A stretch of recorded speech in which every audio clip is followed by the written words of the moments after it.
Hi guys, I am Shivam Gupta. Welcome to Mockzone MBA Preparation. So guys, today's video is going to be very important for those who are planning to appear for PGDBA 2024 exam. Because in this video, I want to discuss about the complete program details along with syllabus and books you can refer. So guys, ये course के बारे में काफी लोग idea नहीं होता है, but ये काफी अच्छा कोर्स है. This course is jointly conducted by IIM Calcutta, IIT Kharagpur and ISI Calcutta. So guys, अगर मैं एक लाइन में बोलूं कि पीजीडीबीए का नंबर वन प्रोग्राम इंडिया में कौन सा है तो यही है, क्योंकि इसका एवरेज पैकेज इस बार अप्रोक्सीमेटली 32 lakhs प्लस है. तो गाइस, जो लोग कैट के थ्रू IIM कलकत्ता का ब्रांड नहीं ले पाते, उनके पास बहुत अच्छा ऑप्शन रहता है ये वाला एग्जाम दे के जाने का. बिकॉज कैट से ये बिल्कुल इंडिपेंडेंट एग्जाम. कैट में आपका जितना भी स्कोर आया हो मैटर नहीं करता. ये एग्जाम सेपरेटली कंडक्ट होता है, पूरा प्रोसेस का अलग होता है. तो वीडियो को लाइक एंड सब्सक्राइब करोगे तो आपके लिए अच्छा रहेगा, बिकॉज हम लोग के चैनल पे लगातार content based plus motivation based video बनते रहते हैं. चलो गाइस, स्टार्ट करते हैं. तो गाइस, हम लोग का पीजीडीबी का टेलीग्राम ग्रुप का लिंक आपको कमेंट सेक्शन में मिल जाएगा, यहाँ से ज्वाइन कर लेना. ठीक है, तो गाइस बात करते हैं पहले एलिजिबिलिटी की. तो गाइस देखो, मेन चीज इस एग्जाम की क्या है कि ये एग्जाम बाकी एग्जाम से डिफरेंट किस वजह से है. यहाँ पे जो मैथ सेक्शन आता है, जो क्वांट सेक्शन होता है, वो आपका 11th 12th की मैथ्स होती है, और you can say higher maths. जैसे आपने लिमिट्स, कंटिन्यूटी, डिफरेंशिएशन, इंटीग्रेशन ये सब पढ़ा था, राइट? तो 11th 12th में जो भी मैथ्स का सिलेबस होता है वो उसमें आता है. प्लस कुछ टॉपिक्स कॉमन भी होते हैं कैट वाले, लाइक क्वाड्रेटिक इक्वेशंस हो गया, एपीजीपी हो गया, पीएनसी, प्रोबेबिलिटी, वो सब तो रहता ही है. तो यहाँ पे ये है कि मेन मोटिव मैथ्स का ही होता है. ठीक है, मैथ्स ही सब कुछ है. अगर आपने मैथ्स 11th 12th की कर ली, ठीक है, तो आपके लिए ईजी हो जाएंगी चीजें. और दूसरी चीज जो होती है मेन होती है कि ये एग्जाम ऐसा है कि यहाँ पे कुछ क्राइटेरिया होता है एलिजिबिलिटी का, कि मिनिमम आपके पास 4 years की डिग्री होनी चाहिए. मेनली वो बीटेक होता है, बट और भी ऑप्शंस होते हैं कि आप कैसे कैसे कर सकते हो. तो यहाँ पे हम लोग एलिजिबिलिटी क्राइटेरिया देखने वाले हैं, ये काफी इंपॉर्टेंट है. क्योंकि जनरली जो एग्जाम्स होते हैं वहां पे तो आप बीकॉम वाले स्टूडेंट्स ही बैठ जाते हैं, बट आपके पास अगर सिर्फ 3 साल की डिग्री का कोई कोर्स है, अंडर ग्रेजुएट, तो फिर आप इसमें नहीं दे पाओगे. तो क्या देखो यहाँ पे क्या लिखा हुआ है कि candidate must hold a graduate post graduate degree with 10+2+4, 12th के बाद 4 साल का, या 10+2+5, 5 साल का. जैसे कुछ लोग इंटीग्रेटेड कोर्स होते हैं, या फिर 10+2+3+2, ऐसा कुछ. जैसे आपने बीएससी या बीकॉम किया फिर 2 साल कुछ और कर लिया. ठीक है, अगर ऐसा कुछ तीन कैटेगरी आपके पास फिट बैठ रहे हैं तो आप ये एग्जाम दे सकते हो. एटलीस्ट 60% मार्क्स या CGPA 6.5 on A 10 point scale in the qualifying exam.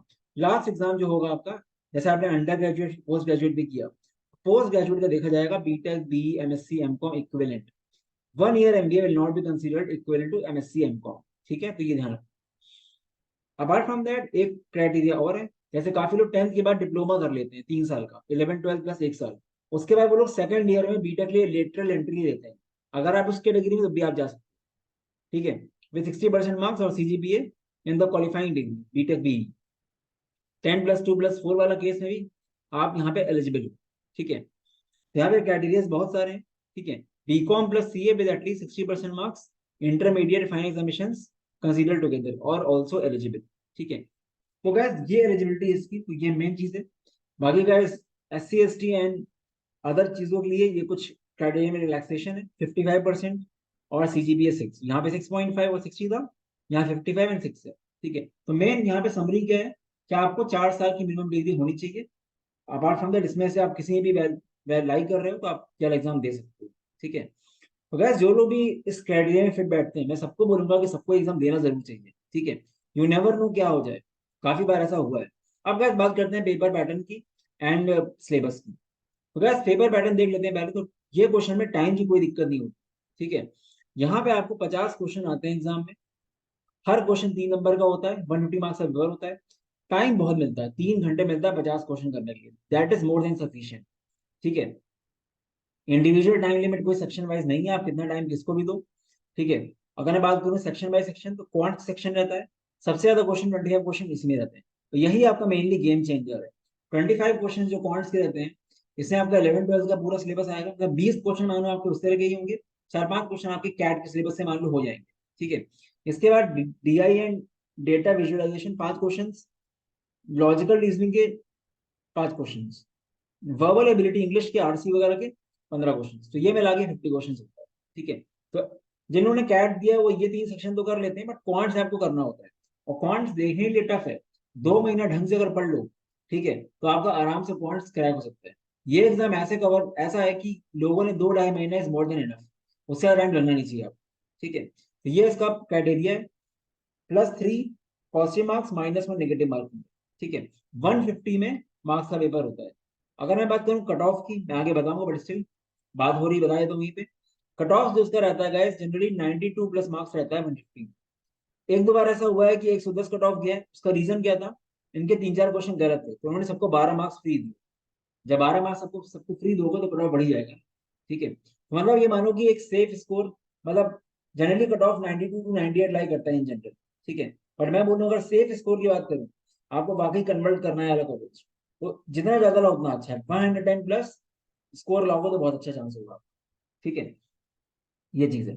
Score के अलावा GDPI वगैरह बहुत मैटर करता है, बिकॉज यहाँ पे जो ग्रुप डिस्कशन वगैरह होता है, यहाँ पे आपसे इंटरव्यू में मैथ्स पूछते हैं, स्टैटिस्टिक्स, हाइपोथेसिस टेस्टिंग वगैरह पूछते हैं। ठीक है, तो इवन इनका जो PI होता है वो भी मैथमेटिकल बेस्ड होता है, वो चीज है। अब गाइस बात करते हैं सिलेबस की। वर्बल एबिलिटी में RC, ग्रामर, सेंटेंस करेक्शन, ये ऑफिशियल सिलेबस है इनका। लॉजिकल रीजनिंग में लॉजिकल कनेक्टिव्स, इफ देन वाले क्वेश्चन देखे होंगे, स्टेटमेंट कंक्लूजन मैचिंग, इसमें ये लिखा तो इतना कम है, बट आप मानो कि कैट का सिलेबस जो डिस्ट्रीब्यूशन बेस्ड पजल्स वगैरह होते हैं वो भी करके जाओ अच्छे से।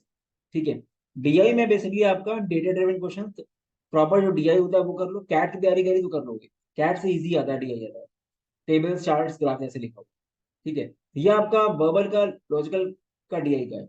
कॉन्ट्स में क्या आता है, sets, permutations, combination probability, basic probability, algebra, quadratic questions, inequalities, simultaneous linear equations, binomial theorem, APGP। कुछ चीजें मैट्रिसेस, देखो मैट्रिसेस कैट में नहीं है, तो कुछ चीजें ऐसी हैं जो कॉन्साइड करती हैं। ठीक है, ये आपकी बेसिक ज्योमेट्री हो गई। ठीक है, coordinate geometry, lines, circles, conic sections, conic section सबने सुना होगा, हाइपरबोला, पैराबोला। ठीक है, ये सब पढ़ना पड़ेगा आपको। सर्कल्स प्रॉपर काफी डिटेल्ड होता है, कैट का सर्कल तो कुछ है ही नहीं उसके सामने, जो 11 सर्कल्स है पढ़ते हो। ठीक है, वो सर्कल सुनना पड़ेगा। लाइंस में आपका straight lines, pair of straight lines वगैरह सब पढ़नी पड़ेगी। ट्रिग्नोमेट्री में आपको प्रॉपर में करना पड़ेगा। ट्रिग्नोमेट्रिक आइडेंटिटीज क्वेश्चन आते हैं, हाइट्स एंड डिस्टेंस।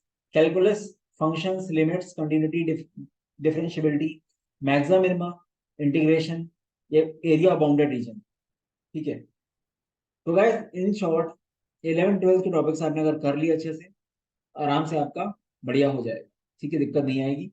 बस बात क्या है कि काफी लोग कॉलेज की अवेयरनेस नहीं है, काफी लोग इतना सीरियस रहते हैं, बट ये बेस्ट ऑप्शन है अगर आपका कैट से आपको अच्छा नहीं मिल पा रहा है। ठीक है, और अगर आपका प्रोफाइल अच्छा है तो जरूर देना चाहिए आप। ठीक है, कट ऑफ बता चुका ऑलरेडी, से अच्छा स्कोर 115 प्लस मार्क्स है, 110 प्लस मार्क्स भी डिसेंट माना जाएगा।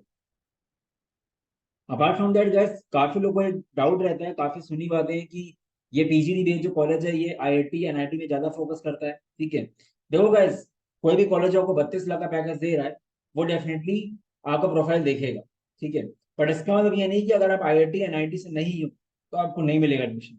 ठीक है, IIT NIT वाले अप्लाई इसलिए करते हैं क्योंकि IIT में ऑलरेडी 15 20 लाख का पैकेज होता है, तो वो इसलिए अप्लाई करते हैं वो 30 40 लाख का पैकेज मिल जाए, प्रोफाइल बढ़ जाए। ठीक है, तो अप्लाई ज्यादा लोग करते हैं IIT के।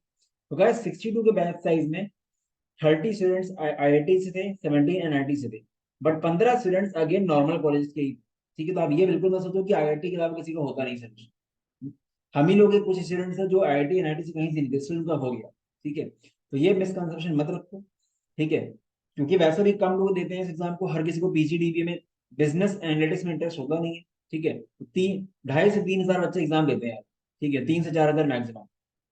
ठीक है, तो आपका पूरा चांस है कि आप अगर IIT NIT नहीं भी हो, स्टिल आपका चांस है निकलने का। आपको फोकस कहाँ करना है, अगर आप IIT की नहीं हो तो क्या करोगे, आपको बहुत ज्यादा फोकस करना है रिटन टेस्ट में। रिटन टेस्ट का वेटेज 45% से ज्यादा है। ठीक है, रिटन टेस्ट में जितना स्कोर लाओगे उतना अच्छा रहेगा आपके लिए।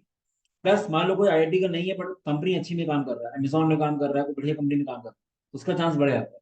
तो गाइस, आप अगर इन लोगों ने एलिजिबल किया है आपको, अगर इनको IIT को ही लेना होता तो बोलते ही नहीं, बाकी लोग कहते सिर्फ IIT कैन अप्लाई, ऐसा तो नहीं बोला ना इन लोगों ने। अगर आपका चांस है तो आपको डेफिनेटली अपना बेस्ट देना चाहिए ना, 100%। ठीक है, वो चीज है। तो ये बिल्कुल मत सोचो कि आपका नहीं हो सकता, अपना बेस्ट दो, इंटरव्यू अच्छा दो, कन्विंस करो इंटरव्यू को, क्यों नहीं हो सकता, आराम से हो सकता है। बाकी थोड़ा उनको एज मिलता है बिकॉज डेफिनेटली वो काफी प्रूव करके आ रहे हैं। जो बंदा IIT से करके आया है बीटेक, उसने अपने लाइफ में कुछ प्रूव कर रखा है ऑलरेडी, तो उसका चांस बढ़ जाता है थोड़ा। बस ये बात है कन्वर्ट करने की। तो 15 स्टूडेंट्स भी काफी होते हैं, 24% of the batch is non IIT and NIT। तो ये रीजन से तो ऐसा मत करना, ठीक है, कि मत दो एग्जाम। एग्जाम देना चाहिए मेरे अकॉर्डिंग, अगर आप एलिजिबल हो। बाकी गाइस एग्जाम की डेट क्या होती है, कोविड के पहले एग्जाम आपका मिड फेब में होता था, ठीक है, ये आपका मिड फेब में होता था कोविड के पहले। अब कोविड के बाद ये एग्जाम और लेट होने लगा, अप्रैल में, मई में, जून में ऐसे। बट इस बार नहीं बोल सकते, तो आप मान के चलो कि आपका एग्जाम फेब एंड में हो जाएगा, सेफ साइड, ठीक है। वो चीजें गाइस, जिन लोगों को भी एक स्ट्रक्चर्ड वे में प्रिपरेशन करनी है PGD वे, क्योंकि हम लोग का बहुत ही अच्छा ट्रैक रिकॉर्ड रहा है, इसके बारे में बताएंगे आप। पहले प्लेसमेंट देख लेते हैं गाइस। ये क्लास ऑफ 2022 लास्ट ईयर का प्लेसमेंट है, इस साल का भी आई नहीं रिपोर्ट, बट सुना है मैंने 32 प्लस गया एवरेज, 29 लाख का एवरेज पैकेज था। एक्सपीरियंस को 29 लाख के अराउंड मिला था, अराउंड 30 लाख हो गए। फ्रेशर्स को जिनका कोई एक्सपीरियंस नहीं, 27 लाख। हाईएस्ट 47 लाख, ठीक है। 77% को PPO मिल गया, ठीक है। Definitely guys, IIM Calcutta, IIT Kharagpur ऐसे कॉलेजेस मिलकर करा रहे हैं, तो डेफिनेटली अच्छा होगा ही ना। 28 लाख का मीडियम पैकेज। बात पैकेज की नहीं है, ग्रोथ जो होती है ना, क्योंकि PGD बहुत ही राइजिंग फील्ड है। PGD भी खुद एक काफी ग्रोइंग फील्ड है। फिर आप IIM कलकत्ता से कर रहे हो, नंबर 1 इंस्टीट्यूट से कर रहे हो PGDBA, तो आपको तो ग्रो होना ही होना है ना आगे। तो जिन लोगों को इंटरेस्ट है PGDBA में, पहली चीज देखो, होनी चाहिए इंटरेस्ट। अगर आप न्यूट्रल हो तो आप कर दो, अगर आपको फाइनेंस से बहुत इंटरेस्ट है बट इसमें इंटरेस्ट ही नहीं, तो अलग बात, ठीक है। बस लास्ट 3 साल के हम लोग देखो, 21 शॉर्टलिस्टिंग हुई थी पहली बार जब हमने कोर्स लॉन्च किया था। 48 स्टूडेंट शॉर्टलिस्ट हुए थे PGDB 2021 में। 52 स्टूडेंट शॉर्टलिस्ट हुए थे PGDB 2022 में। हम लोग का जो कोर्स है इतना डिटेल्ड है और इतना इकोनॉमिकल है कि एनीवन कैन अफोर्ड। जितने भी 11th 12th की क्लासेस होती हैं, जितने भी सिलेबस है मैथ्स का, 60 से 65 क्लासेस की रिकॉर्डिंग्स आपको दी जाएंगी विद शेड्यूल, ठीक है। Practice sheet, theory and doubts एक बुक कराएगा, उसकी PDF रहेगी आप एडिशनल प्रैक्टिस के लिए। मॉक्स रहेंगे। टेलीग्राम सेशन हम लोग के रहते हैं, व्हाट्सएप सेशन मान लो इस बार से, ठीक है। टेलीग्राम एंड व्हाट्सएप सेशन मिला के कम से कम 400 से 500 कौन से क्वेश्चन डिस्कस करते हैं। प्लस कुछ लाइव सेशन रहते हैं PYQs के लिए, VALR के लिए। तो ये कोर्स ऐसे डिजाइन किया गया है कि जो लोग जॉब कर रहे हैं वो भी कर सकते हैं, क्योंकि क्यूरेटेड कंटेंट एंड एवरीथिंग आपको मिलता है विद 12 फुल लेंथ PGDBA के मॉक्स एंड कम से कम 20 टॉपिक टेस्ट। तो डिटेल्स कोर्स की आ जाएंगी। हम लोग का बैच साइज बहुत लिमिटेड रहता है, मैक्सिमम 70-80 स्टूडेंट्स का, और 6 दिसंबर से बैच स्टार्ट होगा इसका, ठीक है। मतलब ये मान लो कि ये कोर्स लेने के बाद मैं मान ही नहीं सकता कि ना निकले एग्जाम, क्योंकि कम से कम 1000 से 1200 क्वेश्चन तो हो ही जाते, 400-500 क्वेश्चन टेलीग्राम या व्हाट्सएप सेशन में हो गए। फिर आपकी लाइव क्लास में 60 वीडियोस हैं, 50 से 60 वीडियो हैं, उसमें आपके कम से कम 400 से 500 क्वेश्चन होंगे। लिमिट्स की 7 वीडियो, ठीक है। तो हमने ऐसा बनाया है कोर्स को कि सब कुछ कवर हो जाए, बेसिक से एडवांस। किसी को कुछ याद नहीं आ रहा 11th क्या पढ़ा वो भी समझ जाएगा, ठीक है। प्लस एडिशनल बुक्स हैं, उसकी PDFs हैं, मॉक्स नहीं है, सब मिला के 1200 से 1300 क्वेश्चन आपकी आंखों के सामने से जाएंगे एग्जाम से पहले। और हर बंदा आराम से 25 क्वेश्चन में से 20-21 क्वेश्चन सही करके आता ही आता है क्वांट से। और क्वांट से गेम चेंजर, पर हम सिर्फ क्वांट में ध्यान नहीं देंगे, LRBA में भी ध्यान देंगे, बिकॉज ओवरऑल बढ़ाना, ठीक है। तो जो लोग चाहते हैं, हम लोग का एक ही बैच होता है इसका हर साल, दिसंबर में ही स्टार्ट होता है, 5 या 6 दिसंबर से स्टार्ट हो जाएगा। मैं उसका एक डिटेल वीडियो बनाऊंगा कोर्स का, फिर आप उसमें एनरोल कर सकते हो, ठीक है। तो इरिस्पेक्टिव ऑफ कैट कैसा जाता है कैसा नहीं जाता है, ये एग्जाम को छोड़ना मत, अगर आप एलिजिबल हो, आपको लगता है। बाकी रिजल्ट हम लोगों के, यू कैन चेक, ठीक है। काफी सारे रिव्यूज आते रहते हैं हम लोगों के बाकी एग्जाम से भी। गाइस, कोई भी क्वेरी आती है व्हाट्सएप एट दिस नंबर, यहाँ पे आप मुझे व्हाट्सएप कर सकते हो। बाकी मॉकजोन PGDBA, यहाँ पे आपको सब डिटेल्स मिल जाएंगी। अभी हम इसको अपडेट करने वाले हैं वेबसाइट, ठीक है। चलो guys, all the best, bye bye.